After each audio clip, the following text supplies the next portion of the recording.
নমস্কার, আমি রিমা। আহারে বিহারে চ্যানেলে সবাইকে জানাই স্বাগত। আজ আমি করব নিরামিষ আলুর দম, যা রুটি, পরোটা যার সাথেই খান না কেন খুবই ভালো লাগবে। চলুন দেখে নেওয়া যাক।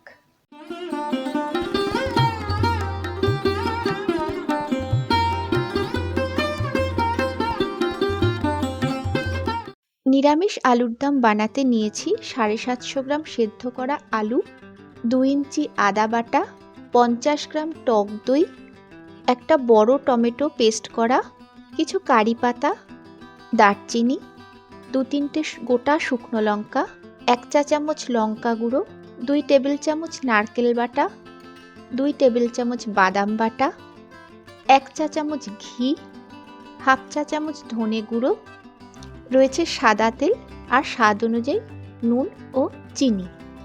প্রথমে আমি কারি পাতাগুলো ভেজে নেব। গ্যাসে কড়াই বসিয়ে পরিমাণ মতন তেল দিয়ে গরম হতে দিয়েছি। তেল গরম হয়ে গেছে, কারি পাতাগুলো দিয়ে দিলাম। হালকা করে ভেজে নেব। খেয়াল রাখতে হবে যেন পুড়ে না যায়, কিন্তু মুচমুচে হয়।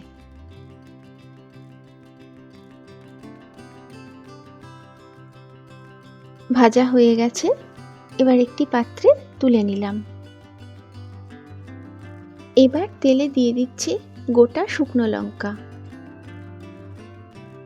আর সাথে দিচ্ছি একটু দারচিনি। একটু নেড়ে চেড়ে নিচ্ছি। দিয়ে দিচ্ছি নারকেল বাটা,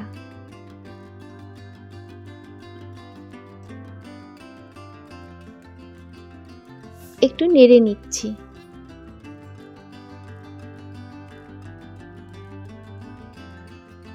এবারে দিয়ে দিচ্ছি বাদাম বাটা। বাদাম বাটা দিয়ে আবারও একটু নেড়ে নেব।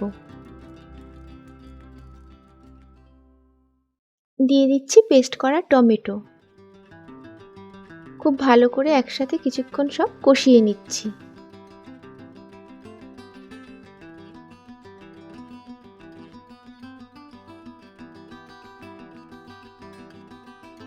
ভালো মতন কষানো হয়ে গেছে। দিয়ে দিচ্ছি আদা বাটা। আদা বাটা দিয়ে আবারও একটু নেড়ে নিচ্ছি। দারুণ সুন্দর একটা গন্ধ বেরোচ্ছে, যা আমি এই মুহূর্তে পাচ্ছি।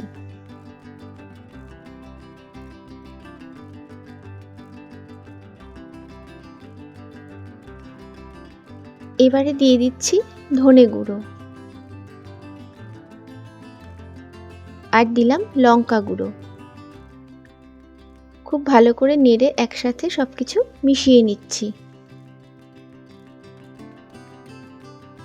এবারে দিলাম ফেটিয়ে রাখা টক দই। টক দই দিয়ে পুরো মিশ্রণটি একসাথে একটু কষিয়ে নিচ্ছি।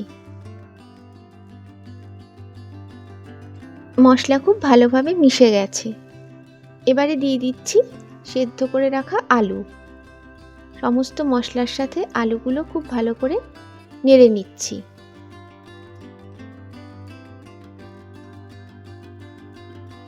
দিয়ে দিলাম চিনি। চিনি দিয়ে আবারও একটু নেড়ে নিচ্ছি।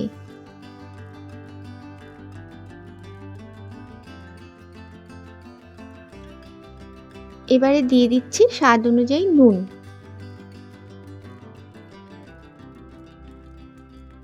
নুন দিয়ে খুব ভালোভাবে সবকিছু আবারও নেড়ে নিচ্ছি।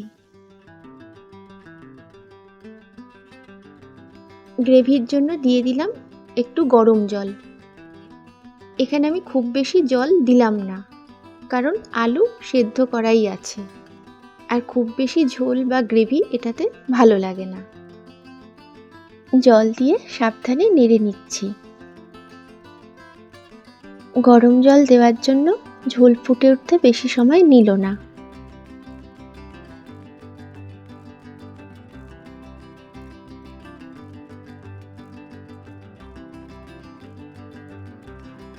একটু নেড়ে চেড়ে নিচ্ছি।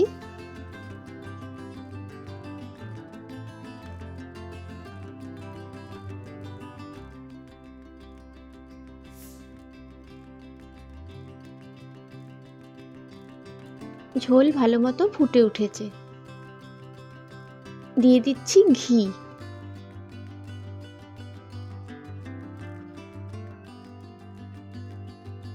ঘি দিয়ে আবারও একটু নেড়ে নিলাম। রান্না কিন্তু আমার কমপ্লিট। গ্যাস বন্ধ করলাম। মুচমুচে করে ভেজে রাখা কারি পাতাগুলো গুঁড়ো করে ছড়িয়ে দিলাম।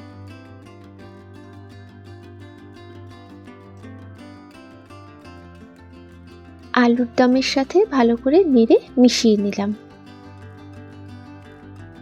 অসাধারণ একটা গন্ধ বেরোচ্ছে।